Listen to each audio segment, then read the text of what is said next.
sur les règles appliquées, sur les normes, sur la rigueur à adopter en matière de construction. Donc, au-delà d'informer, de sensibiliser, nous sanctionnons. Je peux vous dire que depuis 2020, entre 2020 et aujourd'hui, en 4 ans et demi, nous sommes à plus de 450 bâtiments démolis. Des bâtiments présentant des risques à la construction, des risques pour les travailleurs ou présentant des risques futurs pour les habitants. Nous démolissons. Dans le dispositif d'Abidjan, à l'intérieur du pays sur l'ensemble du territoire, mais c'est à 95% dans la ville d'Abidjan. Nous sommes à plus de 450 bâtiments démolis. Donc ça montre quand même notre détermination et notre volonté de sécuriser nos compatriotes, de faire en sorte que nos compatriotes soient en paix quand ils vivent quelque part. Monsieur le ministre, les règles sont simples en matière de construction aujourd'hui. Vous devez entreprendre une construction, nous vous demandons tout simplement d'être propriétaire de la parcelle sur laquelle vous devez réaliser la construction, et deuxièmement, d'aller chercher le permis de construire. Et le permis de construire, en réalité, il vous oblige à faire certaines démarches vers un architecte, éventuellement vers un ingénieur, à faire, par exemple, une étude de sol, etc., etc. Donc c'est tout cela qui va mettre définitivement notre pays en sécurité. Cela dit, vous êtes revenu plusieurs années en arrière, mais vous auriez pu citer 2020, qui pour nous a été l'année noire. En 2020, il y a eu 11 effondrements. 11 effondrements en Côte d'Ivoire.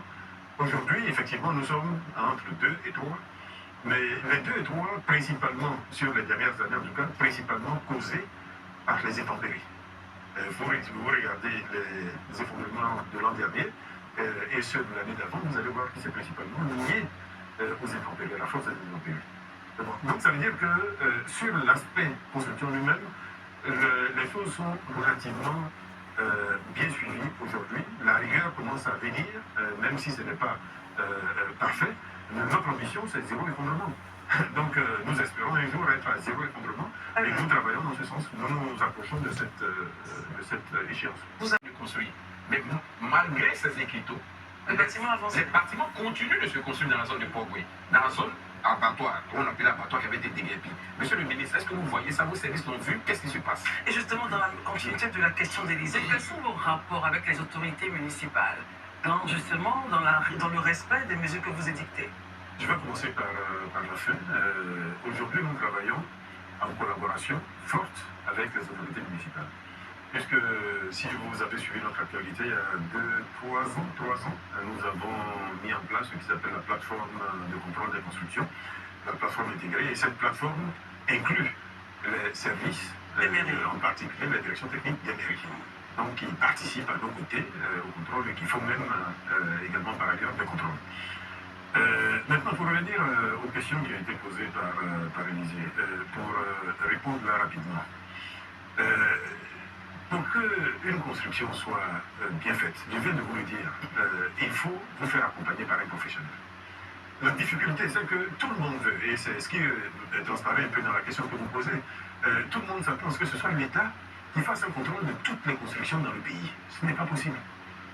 Rien que sur Abidjan, une image spot qui a été faite il y a grosso modo 1 an, indiquait qu'il y avait plus de 120 000 constructions en cours. 120 000 constructions en cours. Est-ce que vous avez le regard justement sur ces 120 000? Mais justement, nous contrôlons autant que nous pouvons. Mais j'allais dire, nous faisons également appel au civisme des populations, à une certaine discipline, à un minimum de rigueur. Quand on vous a dit arrêt du chantier, PC, point d'interrogation, mais répondez au moins déjà à cela. En faisant quoi, justement? Mais il faut répondre. C'est-à-dire qu'on vous arrête, on arrête votre chantier, on vous laisse un message. En réalité, au-delà de ce qui est écrit là, on vous laisse un document. On vous laisse un document, une sommation. Et les populations ne répondent pas? Très peu répondent. Alors regardez ce qui se passe. Et c'est pour ça qu'on en arrive malheureusement à des démolitions. Tellement l'indiscipline est présente. Bon, vous savez, je prends cette image-là. Souvent on dit telle ville est propre, mais elle n'est pas propre parce qu'on la nettoie tous les jours. Elle peut être propre parce qu'on ne la salit pas. Je ne sais pas si vous comprenez l'image que je suis en train de prendre. C'est qu'on peut réussir là si tout le monde décide d'être rigoureux. Ça va éviter qu'on soit en train de jouer au chat et à la souris tous les jours avec les maîtres d'ouvrage. Et malheureusement, une fois qu'on a le dos tourné, ils reprennent. Certains même travaillent de nuit, en se disant que de nuit, on a moins de ressources qui contrôlent. Donc c'est vraiment, nous faisons le mieux que nous. Qui met 100 millions, 50 millions, 200 millions dans un bâtiment, ne se donne pas un minimum de sécurité pour préserver son investissement. Je n'arrive même pas à comprendre cela. Le minimum, c'est de se dire, je suis en train de mettre de l'argent dedans, ou je vais y vivre demain, ou je vais mettre des gens en location dedans, mais il faut que ça dure le plus longtemps possible. Et pour cela, il faut recourir à un architecte, il faut recourir à un ingénieur, il faut faire une étude de sol, etc. C'est le minimum. Nous n'arrêtons pas de le dire et Très bien. j'espère être entendu dans mon passage ici. Marius, comment est question? Au commentaire. Vos efforts sont véritablement connus et cela ne souffre d'aucune ambiguïté. N'empêche que les effondrements d'immeubles continuent, hein, malgré les campagnes de sensibilisation et vos opérations de démolition. N'est-il pas temps, grand temps, au-delà de tout ce que vous avez dit, du contrôle administratif imposé par vos services, que désormais l'on passe à une autre étape, imposer par exemple un véritable contrôle technique obligatoire? Mais le contrôle technique, il est obligatoire déjà. Savez-vous également que... Mais il est déjà obligatoire, donc par qui? Bon, donc c'est déjà un acquis. Alors, Par qui, justement? Mais justement, c'est par le maître d'ouvrage. Exactement. Mais C'est ça qui est le mal, c'est qu'on constate Oui. que dans tous ces immeubles qui sont construits, sur 100 immeubles connus, 80% ne sont pas suivis par des architectes. Comment cela s'explique? Vous allez me faire revenir encore à l'incivisme, Oui, c'est important. à l'indiscipline, etc. Et puis, peut-être même à la cupidité. Mais encore une fois, je ne peux pas comprendre moi. Oui. Je ne vois pas à quelle rationalité cela amène que quelqu'un qui investit ne se préoccupe pas de sécuriser l'investissement qu'il est en train de réaliser. Je n'arrive pas à le comprendre. Même quand on veut investir et se rembourser le plus rapidement possible, on a intérêt à ce que ça dure le plus longtemps possible, l'investissement qu'on a réalisé. Je suis bien d'accord. Bon, et voilà, et sans architecte, sans ingénieur, l'investissement ne peut pas être durable. Donc, encore une fois, c'est vraiment amener nos populations à comprendre cela. Tout simplement parce que c'est une mission qui ne peut pas être centralisée. Je sais qu'on nous l'a souvent demandé, on nous l'a souvent proposé, mais c'est impossible à faire. Sur l'ensemble des territoires ivoiriens, le ministère de la Construction ne peut pas être en train de surveiller tous les chantiers de construction parce qu'un chantier de construction, encore une fois, je dis, c'est plusieurs étapes et chacune des étapes est sensible. Donc on ne peut pas avoir des personnes à demeure sur le chantier. Et c'est pour ça qu'on vous impose de recourir à des techniciens. L'architecte qui va vous accompagner, il a une image, il a un nom. Bien sûr. Voilà, donc il fera en sorte que les choses se passent bien. L'ingénieur qui va vous accompagner, il a une image, il a un nom, il a une notoriété. Donc il va faire en sorte que les choses se passent bien. La dégradation de l'environnement. Alors, à votre humble avis, certaines constructions que nous constatons sur l'ensemble du territoire national empiètent souvent sur les réseaux d'assainissement, entraînant du coup des inondations et des problèmes d'hygiène pour les populations environnantes. Pensez-vous qu'il est aujourd'hui normal, dans un pays comme la Côte d'Ivoire, surtout dans les grandes métropoles, de pouvoir réaliser ces bâtiments qui pourraient certainement abriter ces vieux jours ou même être mis en location en empiétant justement sur des ouvrages d'assainissement? Ce que je peux vous dire d'ores et déjà, c'est que dans 100% des cas, que vous pouvez aller vérifier, dans 100% de ces cas, vous verrez qu'il n'y a aucune autorisation. Il n'y a pas de permis de construire. Donc on va revenir aux mêmes définitions que j'ai évoquées tout à l'heure. Dans 100% des cas, je n'hésite même pas, je ne vous donne même pas 1% de marge d'erreur. Dans 100% des cas, vous verrez que c'est sans autorisation, sans permis de construire. Tout simplement parce qu'aujourd'hui, un lotissement, il répond à un grand nombre de normes, de prescriptions, etc. Un lotissement, il se réalise d'abord, la première chose, c'est faire en sorte que les bâtiments soient sur un lieu constructible. Et quand on approuve un lotissement, on extrait d'office toutes les zones non édificatives, comme on dit, non constructibles.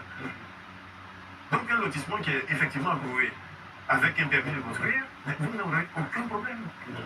Et vous pouvez voir dans la ville d'Abidjan certains lotissements qui sont faits de cette façon. Il n'y a absolument aucun problème. Et au-delà, vous allez voir des lotissements, malheureusement, qui ont été faits de façon anarchique. Ce que nous voulons éviter également. C'est pour cela que nous avons introduit, par exemple, l'obligation aujourd'hui de demander, de faire une demande de lotir avant même d'entamer le lotissement. Bon, et si vous n'avez pas d'autorisation, vous n'avez pas de réponse favorable, vous ne démarrez même pas les travaux. Voilà, tout cela va permettre progressivement de mettre de l'ordre. C'est l'assurance que je peux donner. Alors, monsieur le ministre, je pense que nous sommes au terme de notre émission. Ah, déjà? Ça, oui, ça passe très très vite. On est au terme. Malheureusement, il y a des questions comme l'adressage des rues et le prix de l'acte domanial, parce qu'on reçoit donc un message qui nous dit que l'acte domanial haïtien est différent de celui qu'il a eu. Donc, je retrouve le message. Alors, l'acte domanial d'Issia coûte 12 000 francs et 32 000 francs à Saïwa. Finalement, c'est quoi le prix de l'acte domanial? On a ces questions-là, rapidement. Je suppose que c'est l'état domanial. Oui, l'état domanial, pardon. Oui. Ou la confirmation de position foncière. Les prix, finalement. C'est 5 000 francs. C'est 5 000 francs. Je vais noter et je pense que mes voilà, collaborateurs vont l'internaute noter nous dit qu'il a l'enregistrement de l'agent qu'il a reçu. D'accord. Il y a peut-être d'autres raisons qui peuvent expliquer que j'ignore. Vous savez, des fois, nos agents sont amenés à aller sur le terrain pour confirmer, par exemple, l'existence d'un bâti ou pas, etc. Donc, ça peut faire des coûts supplémentaires. Mais en l'état, c'est 5 000 francs. C'est 5 000 francs. Très bien, document on retient. officiel. Mais dans tous les cas de figure, ce que moi je conseillerais, parce que des fois aussi on entend parler de paiement fait à gauche à droite, exigez toujours un reçu. Quel que soit le montant, exigez un reçu avec lequel demain vous pourrez démontrer que tel agent vous a pris telle somme. Il dit qu'il a le reçu, donc après l'émission. Pardon, Très bien. regardez. Très bien. Votre dernier mot, monsieur le ministre? Ça a été un grand plaisir d'être avec vous aujourd'hui. Je pense que le seul chapitre qu'on n'a pas pu aborder, C'est l'adressage. Vous avez dit, c'est celui de l'adressage. L'adressage qui se déroule bien, juste pour en dire un mot, qui se déroule très bien. Aujourd'hui, nous avons pratiquement achevé tout l'adressage dans la ville d'Abidjan. Toutes les étapes, c'est-à-dire... Avec des noms ivoiriens? Avec des noms ivoiriens, les lieux d'occupation sont clairement identifiés, toutes les rues de la ville d'Abidjan sont clairement identifiées. Il reste aujourd'hui à passer en Conseil des ministres l'adoption des toponymes, comme on les appelle, de Yopougon. Et puis, aujourd'hui, nous avons déjà même entamé certaines villes de l'intérieur du pays, Yamsokro, Daloa et Korogo, donc qui sont dans les phases préparatoires. Et ça va être étendu à toute la ville d'Abidjan. Donc demain, votre adresse sera Madame Tan, tel numéro, à telle rue, et tel quartier, ça suffira. Et vous retrouvez. Pour vous adresser un courrier ou pour vous retrouver. Votre mot de fin, monsieur le ministre? Le mot de fin, c'est vous remercier et dire, rassurer la population ivoirienne que nous venons de loin. Beaucoup de choses ont été faites par le passé. Et tous nos efforts aujourd'hui concourent à éviter que cela se répète. Donc nous faisons vraiment beaucoup d'efforts. Je vois mes collaborateurs à l'œuvre. Nous-mêmes ne dormons pratiquement pas. Nous sommes à la tâche tous les jours pour faire en sorte que sur nos missions qui sont le foncier, qui sont l'urbanisme, qui sont la construction, qui sont le logement, sur toutes ces missions, que les choses puissent avancer. Notre ambition, c'est vraiment de faire en sorte que l'Ivoirien, demain, puisse se loger décemment, à coût abordable, et vivre dans un cadre qui soit harmonieux, qui soit agréable. Et c'est surtout ça que nous travaillons.